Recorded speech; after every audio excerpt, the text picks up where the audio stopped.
Hey guys, good day to everyone. So update lang regarding dun sa trade ko last time dito sa GBP USD. So currently nasa 140 pips trailing stop na ako. So nag-tight stop loss na ako from dito yung buy entry ko, dito yung stop loss. Yan. So minark up ko lang yung trailing stop. Ngayon ang trailing stop ko is 140 pips. So, antayin ko pa kung tataas siya. Pag bumaba siya, de hit na yung 140 pips ko. Pero currently, nasa 171 pips na siya. Dito naman sa CAD CHF, dito ako nag-sell entry. Dito yung stop loss ko. Currently, nasa ano lang siya ranging lang siya with 27 pips.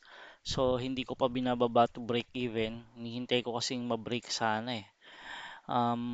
Pero titignan ko kapag na-break niya to, pwede kasing mag-negative siya pero malayo naman yung stop loss ko.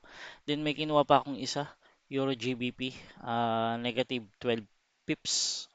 Dito ako nag-sell entry, dito yung stop loss ko. Ngayon, nasa negative 12 ako. Kung umangat siya, yun, hit na yung ano ko, stop loss ko. Pero antayin ko pa kung anong mangyayari dito.